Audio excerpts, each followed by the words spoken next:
The quarter point of the season is among us, and the league is looking interesting. Today we explore why the playoff picture is impossible to predict, and then we predict it anyway. We also review the hype leading up to this point, along with the other controversial developments going on right now. This is Beyond the Blitz.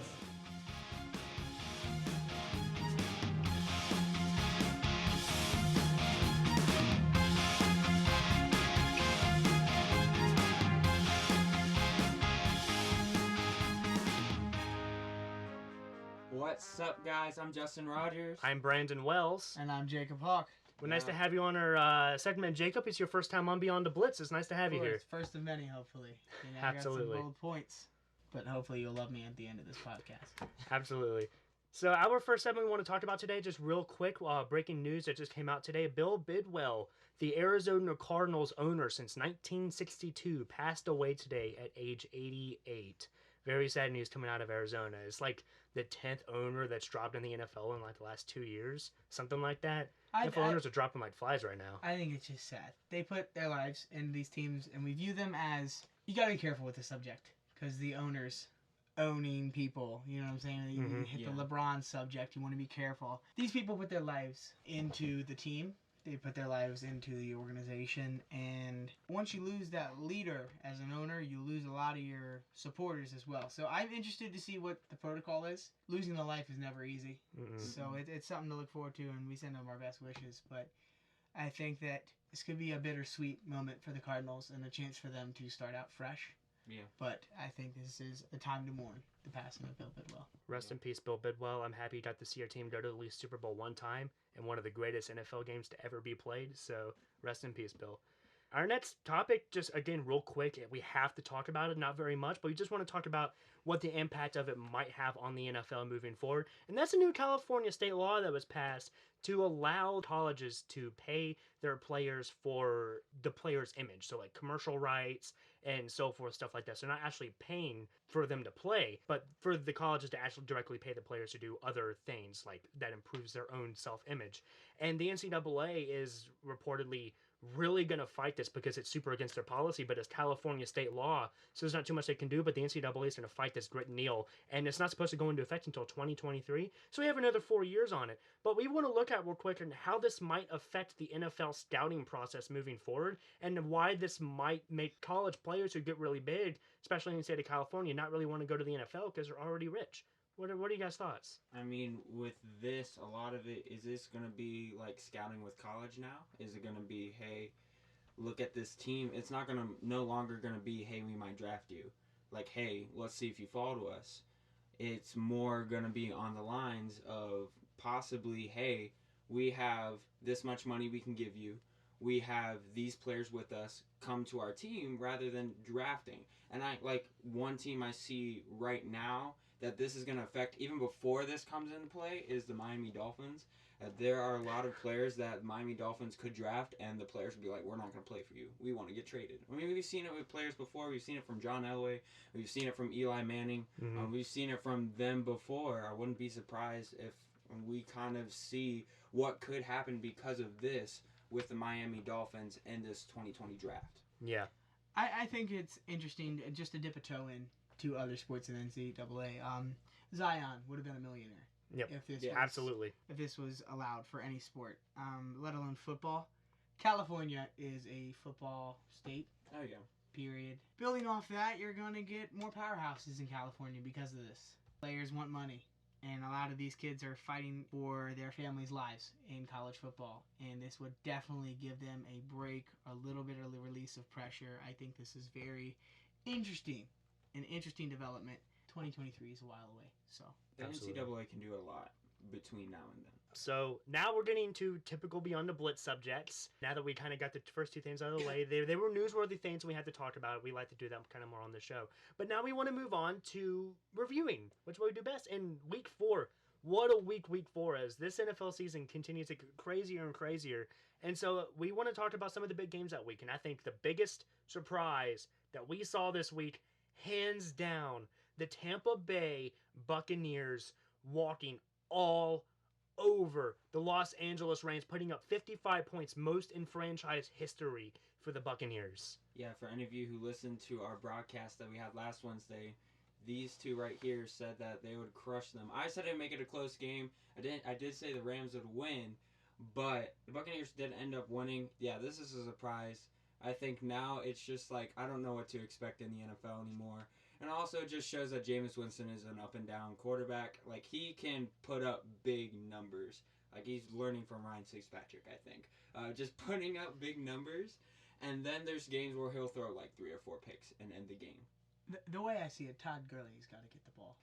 You got to hand him the football. Yes. And he's seasoned at this point. He's got a lot of mileage on him. And if he can't run the football, trade him. Period. Yeah. Yep. The Buccaneers, give him credit. They absolutely whooped up on these Rams. And there's a reason for it. It's just they were more prepared. Yeah. They had a better game plan. Bruce Arians is one of the best coaches in the NFL. And I remember this Steelers fan to my right told me that maybe Bruce Arians could whisper in Jameis Winston's ear and get him to play well. And I told him he was an idiot.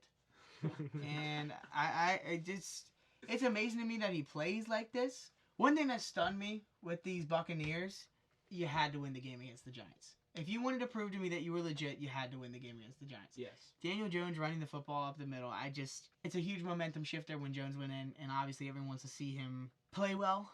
But I think that the Buccaneers, every team in the NFL at this point, you can't tell if any of them are legit. And I think that even goes for the Patriots. And a lot of people don't understand that is that only 4 games have been played. Yep. Yes. Teams end the season 12-4. It's only the quarter of the season. Teams end the year 10-6. And this is the part of the season where these runs start to happen, run the table, you know what I'm saying? Yeah. Mm-hmm. These different things start to happen now, so I'm interested to see how these teams react. The Panthers, the Jaguars, the Buccaneers, the Vikings, a bunch of these teams are like right on the cusp of either really bad or, all right, we might have a chance here. So I think with this game, this is a nice statement win for Bruce Arians, which he needed coming back as a head coach. But I think he's got to prove to me again next week. Something, just touching on the Rams again still, is that what really surprises me is that Cooper Kupp is second in the NFL in receiving yards, which blows my mind because he's their third receiver on that team. Why is he number 2 in the lead right now when you have so many other playmakers on your team? Dragging double coverage. I think that is something that's very unannounced. Tyler Boyd popped out because A.J. Green had double coverage on him. Yeah. Juju Smith-Schuster popped out because Antonio Brown had double coverage on him. Yep. Who do they got? They have Cooks and they have Woods. Both of those guys are ridiculous downfield threats, and they also come out of the backfield. I think Woods does. They also have some other threats as far as like tight ends and running backs as well. Yep. And when you have all those options, you don't say in your meeting, all right, guys, we got to stop Cooper Kupp. You know what I'm saying? No one was saying 2 years ago, all right, guys, we got to stop Adam Thielen. You know? It's something where you got to build rapport for yourself, and I think he is. I think he's building a nice little resume. Next week or so, or maybe a couple weeks coming up, he'll start to get noticed more, but I do not see him dragging any coverages away from Woods and Cooks. Yeah, just one more thing to add. I think also it's because they're passing the ball so much, and like you said, Jacob, I think they need to start running the ball more. I think that's what helped them last year do well, and that's definitely what's going to help them again. The fact that they have one of the best, most talented running backs in the league, and they're not using him. And they've gotten linemen. Exactly. They went out and bought linemen. They got Whitworth. I think they have a couple other big dudes in there. They have linemen. And Jared Goff is throwing the ball 60 times a game, and they cannot rely on. Terrible. They can't rely on Jared Goff. They can't. I think the Rams will be fine, but moving on, you already kind of touched on a little bit the Patriots. The Patriots, they're 4-0. They've won 3 really easy games, and then they come out against a 3-0 Bills team. Okay, so what the 3? Are you saying they've had 3 easy games? They've had 3 easy games. Okay. Then they came out against a 3-0 Bills team. Okay, so they crushed the Steelers. Yeah. Yes. I'm not rubbing it in. No, they did. All right, and then who did they play second? The Jets? I think it was the Jets. I think it was the Jets. The Jets, correct? No, they play the Dolphins next, and then it was the Jets. It was Dolphins week 2 because that was Antonio Brown. He got released after week 2, and then Jets week 3. Yeah. So they played 3 super easy teams, and then they went up against the Bills. Steelers are not easy. I will give it to them. Their game plan out-coached the Steelers. I don't think that game was easy, period. I think they made the Steelers look like Powerpuff Girls. I think there's, if anything, the last decade and a half has shown is that Bill Belichick can outcoach Mike Tomlin any given day. Oh, yeah. Oh, yeah. So, but I wouldn't say that game was easy at all. No, they definitely had the There's talent on both sides of the ball for both teams. But pretty much what we want to bring up here is the Bills, they lost. But after all of us, especially in the broadcast and our last podcast, putting them down and be like, yeah, they're 3-0, but they're not going to stay 3-0. You know, they're going to get destroyed by the Patriots. And then they come out and they only lose by 6 points. That defense looked extremely good. Can we also talk about, though, how that Patriots defense looked pretty good, too, though? That Patriots defense that special really teams good. saved the game. If they didn't have that block kick for a touchdown or block... Shout out to Slater. First touchdown in 12 years in the NFL. I mean... Yeah. If they didn't have that, they wouldn't have won that game. I think that Bills team, their defense, one of the best in the league, at least going against a pretty high-powered offense, in my opinion. They have tons of weapons. I mean, you have Tom Brady on your team. And usually they have a pretty good game plan. I was definitely surprised when the Bills defense showed up. But this is a team that could possibly, way too early predictions, but possibly compete for that division. Wow. No, Patriots win that division. They always do. Maybe wild card. I mean, y'all said that the Bucks wouldn't win. So anything can happen in the NFL, which is basically what we're saying right now. Well, in my mind, I think the Bills mirror another NFL team from the NFC. And that's what I want to bring up next, is the Detroit Lions. Don't disrespect Stafford almost like beating the Kansas City Chiefs. Stafford is hooping this year. I'm saying their teams right now, Bills and Lions, it just remind me so much of each other because they're teams that we want to just keep putting down, and then week after week this year, they're winning, and then we're both like, we're against both these teams. We're like, okay, they're undefeated. They can come out and keep it close against the two biggest teams in the NFL. Mm-hmm. They might be contenders. And both of these teams almost walked away with a victory. The Lions, I think, had to be the most impressive team for me at this point. Nobody was talking about Detroit at the start of the year. No one. No one. Nobody ever talks about Detroit. Period. And when they tied with the Cardinals, I Delaney Walker the crap out of that. Yeah. They are who they thought we were. Whatever, how he said it. I thought that that's the team they were. They tied with the Cardinals. They feel like they're 3-1, but mind you, they're 2-1-1. All right? You got to look at it that way. They've only won 2 games. Moving up and forward, I think you got to fear them. Stafford looks dangerous.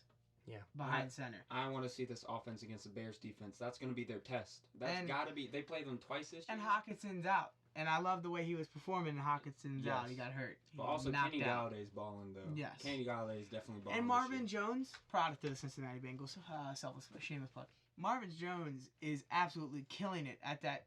They don't have like a number one wide receiver, but they are killing it with those guys who like to share time with each other. So that's what the Lions are all about, is teamwork. And Matt Patricia is preaching that this year, and they have a lot to look forward to. Now let's talk about a game that gets Stephen A. talking. Everybody gets talking about it. Saints Cowboys. What are your initial thoughts? What were your thoughts going into this? Like I said on that broadcast, I couldn't lean one way or the other because of Teddy Bridgewater. If Drew Brees plays this game, 21-10 Saints, period. But Teddy Bridgewater played the game, 0 touchdowns, and they won by 2. The way I see it, you got to fear the Saints defense. Goodness gracious. Part of it is, you said they are who we thought they were, and that's exactly what I think of the Cowboys offense right now.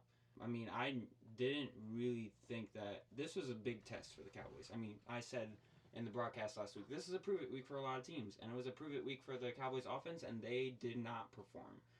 Dak did not come through as I thought he would. They couldn't rely on the run game, so then they had to rely on Dak, and that is a formula to beat the Cowboys. That's how just stop the run game, and then they have to rely on Dak, and he's a hit or miss. I've said it before. You also have the Packers coming up this weekend, so they are not getting out of the woods yet. I've said it before on our season preview podcast. If anyone goes back and listen to that, I said that I think Dak. There's 23 better quarterbacks better than him playing in the NFL right now. Is Andy Dalton we did the math. I think Andy Dalton is definitely one of them. I think that as far as talent-wise goes, I think if you put the pressure on Dak to make the plays happen, 10 out of 10 times he will absolutely fail. Andy Dalton's never won a playoff game. I'm a Bengals fan, and I can't put Andy Dalton ahead. That's a team effort, though. The Bengals have never had the team around him. Andy Dalton, year after year, is in the top numbers with passing yards. I will say the Cowboys have the easiest division to win this year, I think. Not the easiest. Calm down. Okay, well, then you have the AFC West. What? The AFC West. They're not in the AFC. I'm saying the AFC West is easier. Yeah, but then you also have the AFC East. But anyway, one of the easiest divisions, because the Eagles, they're an up and down team. Mm-hmm. I think the Eagles could go out and play well. We have no idea what Daniel Jones is going to do against a good defense. We've just seen him against mediocre defenses, so we have no idea what he's going to do. And then the Redskins are the Redskins. They're going to probably get the number 1 or number 2 overall pick at the end of the season. So the Cowboys are going to make the playoffs, but then what are they going to do after that? I don't see them advancing farther than the wild card. Maybe get past the wild card and go to the divisional, but that's all I can see. That defense could carry them a little bit. That defense is, I think, is a little bit impressive, but right now that offense is holding them back. If you've listened to me talk any time about football ever, you'll know my stance on the Saints. You'll know the Saints. I don't like them. I'm a Falcons fan, but You know, I was putting him down when Drew Brees got injured and be like, you know what, the Saints had a rough year last year, losing the way they did. I think that they're going to kind of go on this slump now. Drew Brees got injured. I'm like, the Saints, you know, they're going to get walked all over now. And then they come out the last 2 weeks, prove me wrong. And I think that this speaks more about the Saints team as a whole than anything else. I think that they have the playmakers they need where they don't even need a quarterback to win. Teddy Bridgewater isn't bad, but you don't even need Drew Brees to win a championship with the Saints team, in my opinion. Yeah, Michael Thomas, top 3 wide receiver in the NFL. Alvin Kamara, top 3 running back in the NFL. Defense, top 5 defense in the NFL right now. They have a solid team. And Jared Cook. The Saints team, I hate saying it, but the Saints team, look out. They're coming. And on the cusp of things you hate, 28-3, let's talk about your Falcons. Okay. Yeah, that's we're all kind of giggling in here except for the Falcons. I'm just surprised that the Titans can pull out wins like this. No, I'm not. Like, I know my team. How do you win against a Colts team? I forget who they played the week after that, but I think they won against the Browns, so they won the Titans. So they won against Browns week 1, and then they get dismantled by, I think it was the Colts, another team. It's just so weird. The NFL is so weird this year. Well, what team are you talking about? Talking about the Titans. Okay, I was talking about the Falcons. Continue. The Titans just played the Falcons. Okay. Continue. My fault. Yeah, no, you're good. You're good. Getting on the same page. But anyway, the Titans are just so weird. They have really good games, and then they'll just play awful. Is this like the teams that they're playing, or is this a testament like some of the other teams we've been talking about the Eagles and those other teams. Are they up and down? I think being a Falcons fan, you look at your team very similar to the way me and you look at our teams. Talent everywhere. So much talent. But you don't look at the most important spot. You guys already have it filled. We're abysmal, and they're below average, and that is your line. Below average. We have the worst offensive line in the NFL right now. It is when they're not giving up sacks, they're doing up holding penalties and false starts left and right, like 4 drive. Take a breather. What I think about the Falcons is you can have skill position players, but until you protect them, you will not win games. I had them this year going 6-10, and all of my friends, everyone said that's terrible. They're gonna go to the playoffs. They're gonna surprise you, and 1-3, just like I thought. I mean, it is nothing compared to the Super Bowl season. I promise you 28-3 was the start of a slump for these Falcons. And I hate to say it, I think the slump is at its peak this year. And last year, it was such a wish-wash year for them. Yeah. This year, I think you either have to fix it now or you're done. Well, last year was injury problems. Yeah, and the year before that was coaching problems. We still made the playoffs that year, which still amazes me. But this year, I'm going to say it, we need to fire Dan Quinn. He is the problem with this team. I've been saying coaching has been our problem. I've been thinking it's the coordinators. We switch a couple coordinators around. I can't keep blaming the coordinators, but for so long, when it falls on Dan Quinn.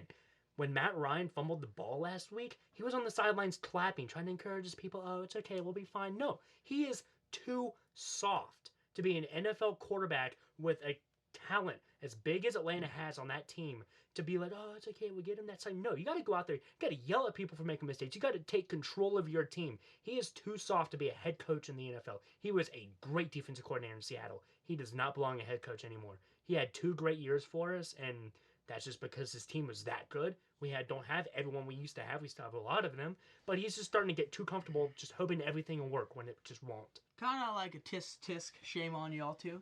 Who the heck would pick the Falcons to win the Super Bowl? First of all, this is atrocious. Okay, if I was on that podcast, you would get my opinion full and clear.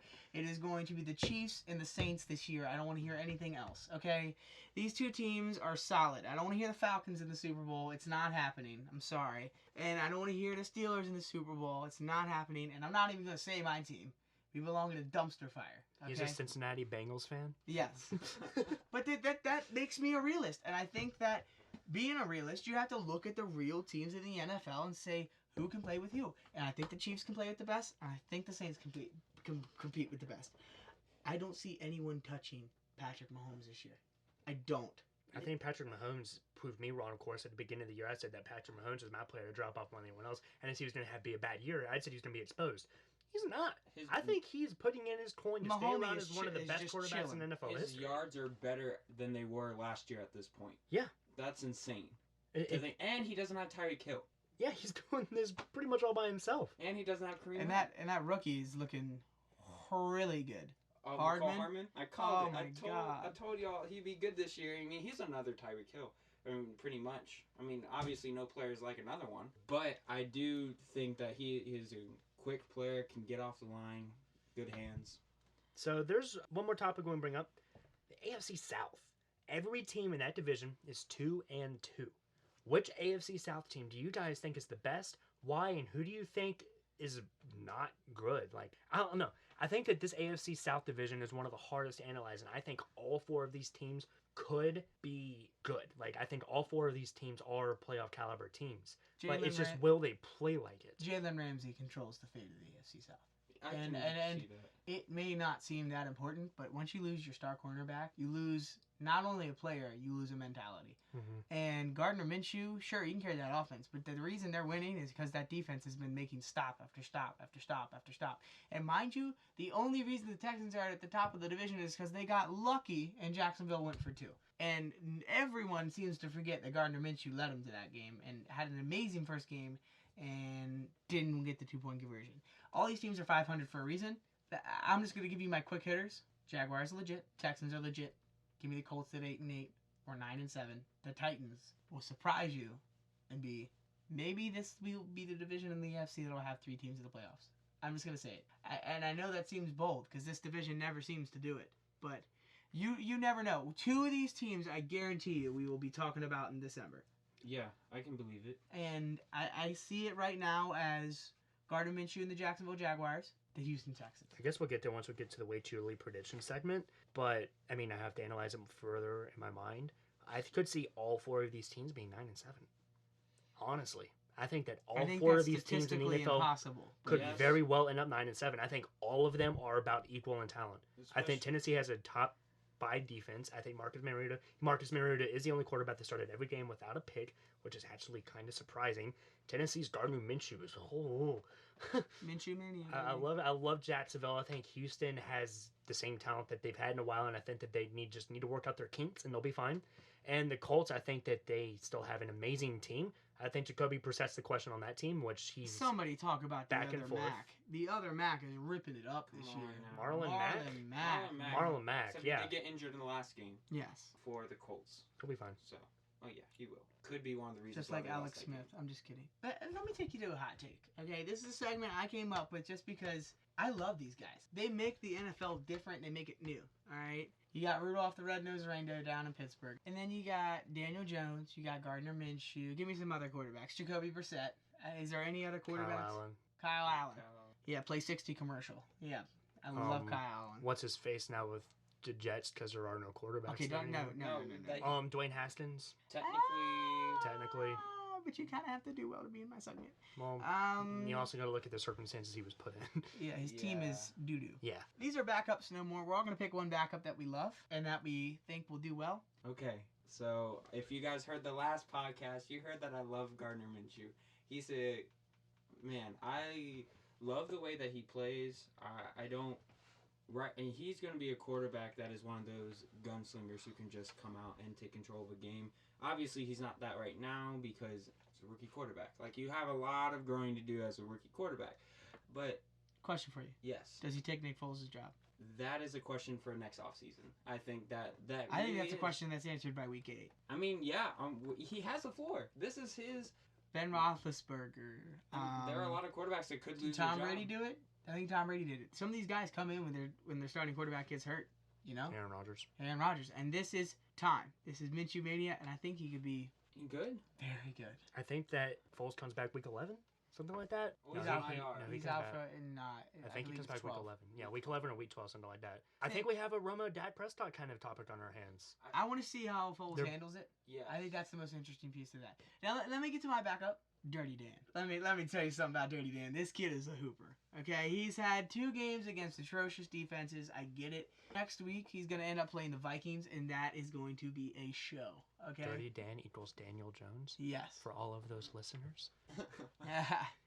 Daniel Jones surprised everybody. And seeing him in preseason's preseason. Okay, Dwayne Haskins looked good in preseason. Okay, a lot of these guys look good in preseason. Geno Smith looked good in preseason. You don't even know where he plays now, do you? Nathan Peterman looked good in the preseason. I don't want to hear it.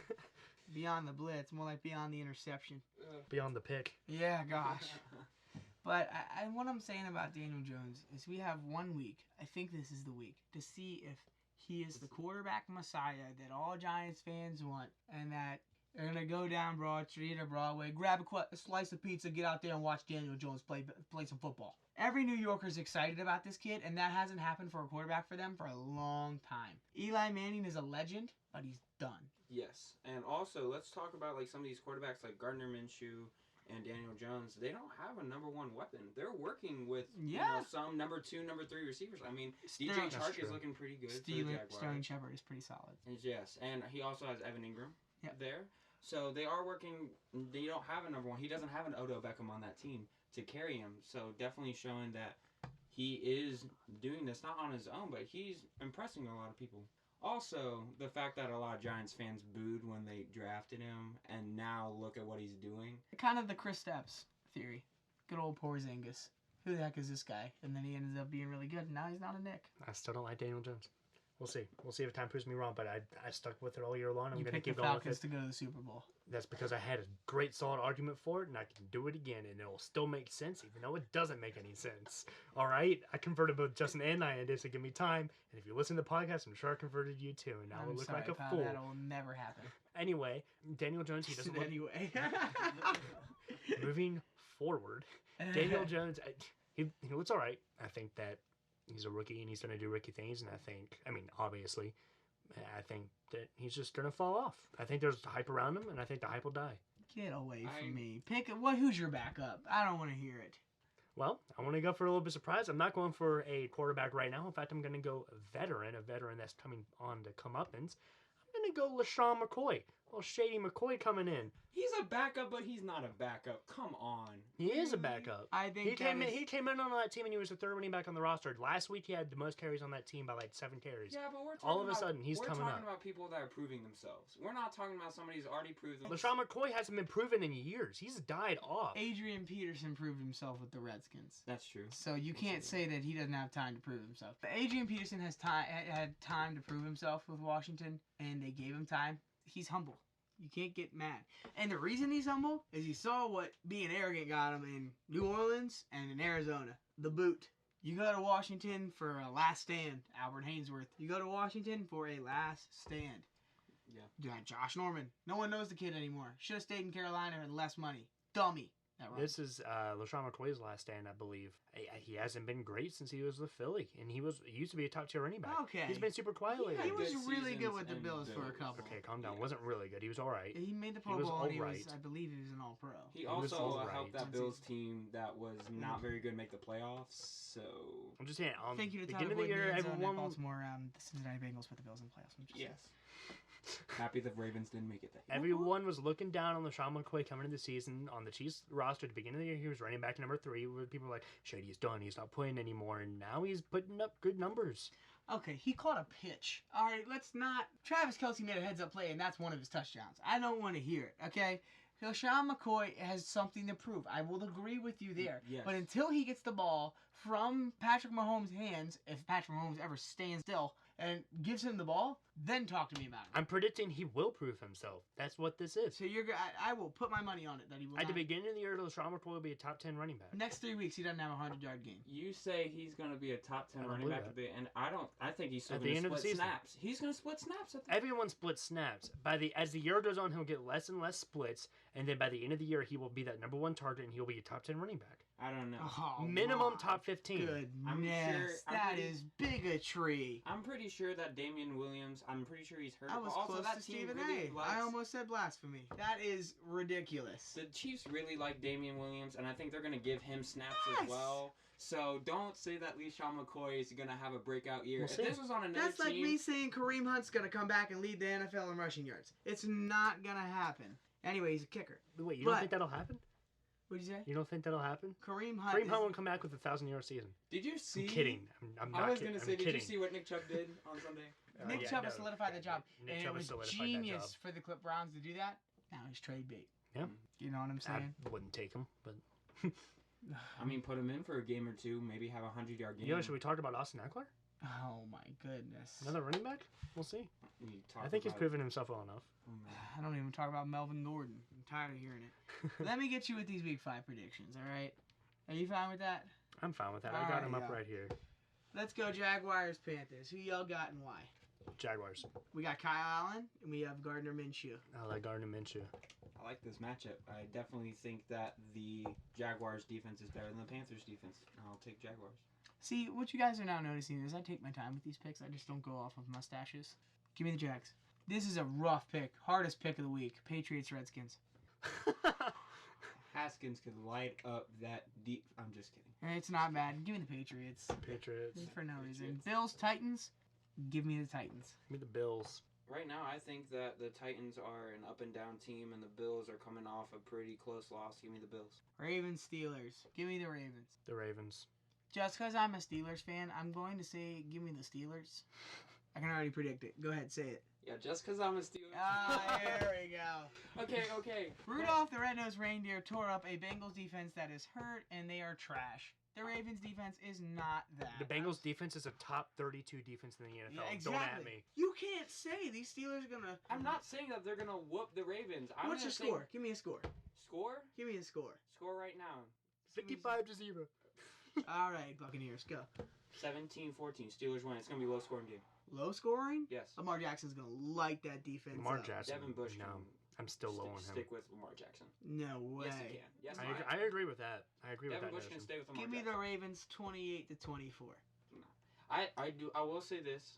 Rudolph right now is becoming a game manager, and he's coming into this offense. He's adjusting to this offense a lot, and you probably will see him make some mistakes. Okay. Rudolph didn't even get the ball snapped to him 9 times. It was Samuels. Okay? Until the quarterback gets the ball snapped to him every single play of the game, I don't want to hear about whether or not he's a good quarterback. He's not even a game manager at this point. I'm going 23-16 Ravens. They have one of the best offensive lines in the NFL, and that is the only reason Mason Rudolph looks good. Bengals, Cardinals. Give me the Bengals. Good Lord. Just because you're a Bengals fan? No, I picked the Steelers last week. Give me the Bengals. They're at home. It's a bounce back week, and I know my team. They're going to win this game. It's going to be really close. They'll win this game. Cardinals. I think that they tied a good Detroit team, and I think that they come out, they still have enough talent to do it. Okay, that was week 1 Okay? that they did that. I think that they still have But talent. I think with everything that's happened with the team, their owner, they have something to play for this week. So give me the Cardinals. Y'all are going to be surprised. Okay. Falcons, Texans. Give me the Texans. Give me the Texans. There you go. Yeah, give me the Texans. There we go. I'm the only one that didn't pick our team. I just want to go on the... Buccaneers at the Saints. Give me Dome New Orleans. atmosphere. New Orleans takes it. Give me the Bucks. You're insane. You are absolutely off your rocker. No way. I will give you $20 if the Buccaneers win that game. You heard it here first, folks. Yes, you did. I'm gonna go with Jacob on this one. The Bucks might be on a roll the next 3 games. All right, $20 for each of you. No. And then they'll lose like 5 games in a row. Yeah. It's the Bucks. They pull out surprise games. I can see it here. Vikings, Giants. I guess I might lone wolf this one. Give me Dirty Dan. I'm Give me the Giants. Vikings. I still think Give me that the the Giants. NFC North is the most competitive division. I think any given Sunday. I think Vikings still have talent. I'm so disappointed in the Vikings. Give me the Giants. Bears at Raiders. Bears. One thing I need to just touch on real quick. Please move to Las Vegas. I'm tired of seeing players run through dirt. Yeah. Okay, it is stupid. They've already played their last game on the baseball field. The baseball field's gone now. Good. Okay, give me the Bears. Yeah, Bears. Bears. The Bears. Okay, Jets at Eagles. Sorry, LaShawn. Oh, no, I'm LaShawn McCoy. You got me talking about that bum. Le'Veon Bell. Eagles are going to take this game. Eagles, easy. Yeah, Eagles. The Jets ain't got no quarterback. That's true. Broncos at Chargers. Give me the upset of the week. It's going to be the Broncos. I agree. Broncos, my upset. I don't even think this is an upset. The Chargers aren't playing well. The Broncos are also 0-4, so that's an but the upset. Broncos have also been in close games. Yes. So They have. it's not like they are an Which 0-4 everyone's team, but overshadowing. they're not a terrible team. That's exactly why everyone's overshadowing the Broncos. They've 0-4, but they've Okay, lost they to are good the teams and Denver they've lost Donkeys. close. Don't forget it. Joe Flacco is not a good quarterback. Packers, Cowboys. Go Pack, go. Give me the Packers. Tough game for I'm me. picking the Packers. I keep going back and forth on it. You know I think what? These are two teams that need a bounce This back is game. in the dome. Randall Cobb scores a touchdown. Cowboys win the game. I'm gonna go Pack. I don't know. It's a tough game. That is a really tough game. That might be the game of the has week. a great history These of are knocking. two defenses that have surprised me a little bit. The fact that the Packers defense, I mean, they did add a lot of pieces on that defense. They weren't good last year. Now they're looking better this year. Same with the Cowboys defense. And then they have two offenses. One has a proven quarterback. One has a quarterback that's trying to earn a contract. Let's go Packers here. Colts, Chiefs. Chiefs. Chiefs. Chiefs. Browns at 49ers. Give me the Browns. Give me the Browns. Browns. Wow. We all went against the undefeated team. Now we're going to get the hate mail. Tomorrow, Rams at Seahawks. Rams. Rams Whoa. bounce back. In the 12s? I think they bounce back. In the 12s? They bounce back. It doesn't matter how good these teams are. Every year, this is a game. It doesn't matter if these teams are 3-1 each coming in or 0-4 each coming in. I remember It's gonna back. be a game. I remember back when Seattle was good and the Rams were bad. The You know, Rams the had their Rams number just almost every single time they played. Russell Wilson's playing well. I'm taking the Seahawks during this game. You know what? I love that new tight end they got. What's his name? Disley. That boy is killing it. Disley scores a touchdown. Seahawks win. He's a fantasy stud at tight end. I'm sticking my guns and saying Rams bounce back. They lost tough last week. They're not happy. It's time. Hold up. Hold up. Wait for it. Wait for it. It's time for way too early predictions. All right, let's start it out. Let's run my bracket if we could. So I believe I picked the New England Patriots. The 1 seed in the AFC will be the Chiefs. And then you have 3 versus 6 and 4 versus 5. 4 versus 5, yes. So then that would give us Patriots, and then I would have the Chiefs, and I would give it to the Texans to be the 3 team, and that's both in that first game. And then we would have, I thought I had Pittsburgh win that division, so it would be Pittsburgh versus the Ravens. It'll be a good game. Who do you think it is? Yep. Pittsburgh's at home. I'll take Pittsburgh. Not just because I'm a Steelers fan. Give me Baltimore. I don't think a backup Mason Rudolph can win a playoff game. Majority rule, I'm going to go ahead and pick Baltimore. I think he stumbles in his first playoff game. Texans, Jaguars. Jaguars, because Houston can't win a playoff game to save their I'm life. going to agree with that. Jaguars, move on. Then it would be Baltimore's your 5, and then your 6 seed 1. So it would be Minshew Mania versus Ketchup Boy, and that would be the Chiefs. Chiefs won that. Yeah, Chiefs. And then you have the Patriots versus the Ravens. Patriots. Patriots. So then we have Rematch. Chiefs, Patriots. Give me the Chiefs. Give me the Patriots. Chiefs. Chiefs are going to get revenge. I mean, this is a really good defense going against a Majority pretty rule, good I'm picking the offense. Chiefs. Yeah, Chiefs. Patriots can never count them out because then they do it. If you say they're going to win, they won't. If you say they're not going to win, they will. All right, so our 1 and 2 seed teams, give me the Saints in the NFC, and then give me the Lions. Saints. No, I'm just saying. No, Lions are number 2 seed. Yep. That's what he's saying. You saying the Lions That's a are the number bold- 2 seed? Yeah. Bold Bro, prediction. that's not a right prediction. They missed the playoffs altogether. Well, I mean, we've seen this from the Lions before, though. Starting off Mark well. my words, the Lions will beat the Bears. In one game, yeah. I can see it. Maybe both. They'll split the Not both. division. The They'll- Bears will. They'll split it. All right. Stay on track here. We have, who is it? Lions, and we have the Saints. And then the Cowboys will be a 3rd. And then you have the 49ers is the 4th for me. And then who did I say was going in as? Okay, I had the rest of the NFC North. Yeah. So you have You only have Seattle in the playoffs. no. We'll see. You have the Cowboys. Angeles. Cowboys are gonna go ahead and play the Bears. Who's winning that game? It's in Ooh, that's a fun game. Bears. Dallas. In Dallas, give me the Bears. Yeah, give me the Bears. I mean, their offense They'll make isn't the kick this time. Yeah. good, but their defense is gonna. If they do well in the playoffs, it's absolutely because of Khalil Mack and that defense. And then after this, we have 49ers versus the Packers. Give me the Pack. The team that should have drafted Aaron Rodgers Give me the Beats Pack. Aaron Rodgers. Give me the 49ers. Nope, give me the Pack. All right, Packers win. And then we have Packers versus, I believe, the Saints. Lions versus the Bears. Saints. Saints. Yeah, I like Drew Brees will be back, right? He'll be back by then. He will. Bears, Lions. Bears. Lions. Defense triumphs. Lions. I'm not letting you all veto me. Lions are in the... Do you say defense triumphs and didn't go with the best defense in the NFL? I What? think. Oh, he didn't... Whoa. Defense you didn't- triumphs. Lions. You're going against the Darius Bears Slay offense. can't guard everybody. You're going against the Bears offense. Okay. Darius Slay is their defense. Anyway, so that leaves us with the Lions versus the Saints. And you got the Chiefs waiting in the Super Bowl. Lions versus the Saints. The Saints win. I got the Saints. Saints. Drew Brees wins his title against the Chiefs and retires. Nope, Pat Mahomes beats the GOAT. Patty Drew Brees. Mahomes puts his fortune into the GOAT by beating the GOAT, Drew Brees. All right. Well, that concludes Way Too Early Predictions, and this also concludes Beyond the Blitz. Thank you very much. My name has been Brandon Wells. And my name has been Justin Rogers. And thank you very much to our very special guest, Jacob Haugh. And returner, my name is Jacob Hawk. Don't you forget it. This has been Beyond the Blitz.